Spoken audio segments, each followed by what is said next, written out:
एक चीज मैं निश्चित कर दूं कि जहां तक के गठबंधन की ओर से हमारी कोशिश यही है कि इन 10 सीटों पर गठबंधन चुनाव साथ में मिलकर लड़े। समाजवादी पार्टी, कांग्रेस और अन्य भी कोई दल हैं, सब हम साथ में मिलकर लड़े। तो इसमें कोई शंका नहीं है कि अलग अलग लड़ने की बात है। जहां तक बात रही कि कौन सी सीट पर कौन लड़ेगा, उसकी समीक्षा प्रदेश कांग्रेस कमेटी के अध्यक्ष द्वारा और हमारे जिला कांग्रेस कमेटियों ने अपनी रिपोर्टें सादर की हुई हैं और उसकी रिपोर्ट भी मेरे पास में आ चुकी है। आगे जो बात करना है, गठबंधन के हमारे जितने घटक दल हैं, विशेष रूप से समाजवादी पार्टी के साथ में, तो वो भी चर्चा बहुत जल्दी ही हम उनके साथ में कर और बेहतर समन्वय के साथ और आपसी समझौते से कहां पर कौन सा उम्मीदवार, कौन सी पार्टी की संभावना बेहतर है, उसे सुनिश्चित कर और फिर उसकी घोषणा करेंगे। भारतीय जनता पार्टी का कहना है कि अगर एक सीट भी जीत पाते हैं तो बहुत बड़ी बात मानी जाएगी। देखिए, यही गरूर, यही घमंड, यही अहंकार पार्लियामेंट में भी था और उसका नतीजा आपने देखा।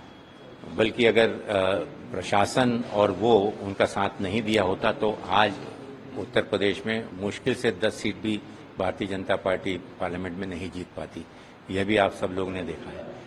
तो प्रदेश की जनता और देश की जनता और विशेष रूप से उत्तर प्रदेश की जनता ने इतने सूझबूझ के साथ जो राहुल गांधी जी के आह्वान पर भारत जोड़ो के उनकी जो त्याग तपस्या को समर्थन दिया, एक जो विश्वास दिलाया, उसके लिए हम हृदय से उत्तर प्रदेश की जनता का आभार व्यक्त करते हैं। और देश की राजनीति में उत्तर प्रदेश की जनता ने जो एक नया मोड़, एक नया अध्याय, एक फिर संविधान को बचाने के लिए जो एक बड़ी ताकत और फिर संविधान के साथ साथ में इस देश के लोकतंत्र को बचाने में उत्तर प्रदेश की जनता ने जो अहम भूमिका पार्लियामेंट चुनाव में अदा की है, मैं समझता हूं कि उसके लिए हम उनको सशक्त प्रणाम करते हैं। एक अहम सवाल है, कल राहुल गांधी आ रहे हैं, उसके साथ ही वो कोर्ट में भी पेश होंगे। क्या लगता है, क्या स्थितियां रहने वाली हैं? और देखिए, माननीय राहुल गांधी जी को पिछले 10 सालों में आपने देखा, चाहे ईडी हो, चाहे अन्य प्रकार की सरकारी एजेंसीज हों, झूठे मुकदमे उनके नाम पर दर्ज किए गए, उनकी संसद की सदस्यता रद्द कर दी गई। तो आप सब समझते हैं कि राजनीतिक रूप से उन्हें डराने के लिए, उन्हें धमकाने के लिए, उन्हें चुप कराने के लिए जो भी प्रयत्न इससे पहले किए गए, ना ही राहुल गांधी जी को और कार्यकर्ता जो है राहुल गांधी जी के साथ और इस देश की जनता राहुल जी के साथ में डटकर खड़ी है। और इस प्रकार के अन्यायपूर्वक आरोप या ऐसे सैकड़ों केसेस भी आ जाएं तो उससे ना ही राहुल गांधी डरने वाले हैं, ना कांग्रेस पार्टी डरने वाली है। एक आखिरी सवाल रहेगा सर, यूपी के अंदर लगातार भारतीय जनता पार्टी के अंदर ही टकराव देखने को मिलता है। कई विधायक, कई मंत्री अलग अलग बयान दे रहे हैं।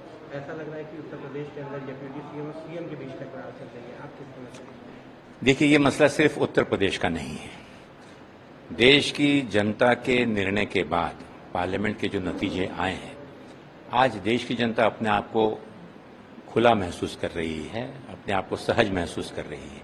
और वही आलम भारतीय जनता पार्टी के जितने भी शीर्ष और जितने भी कद्दावर नेता हैं, जिन्हें सभी भेड़ बकरियों के समान अभी तक के दबा के रखा गया था, हर व्यक्ति इस पर विचार कर रहा है। और उत्तर प्रदेश के जो हालात हैं, देश के अंदर जहां जहां भी भाजपा शासित राज्य हैं, इन सभी जगहों पे राजनीतिक रूप पर भारतीय जनता पार्टी में एक बड़ा विद्रोह है, बहुत नाराजी है। और वही विद्रोह, वही नाराजी अब निकल कर सामने आ रही है। तो जो आप उत्तर प्रदेश में देख रहे हैं, कोई नई बात नहीं है। आने वाले दिनों में यह और मुखर होगा। और यही नहीं, बल्कि दिल्ली की सत्ता कितने दिन, कितने महीने टिक पाती है, यह भी इस देश के लिए बहुत आश्चर्यजनक नहीं होगा कि वहां पर भी इसी प्रकार का माहौल बनता जा रहा है।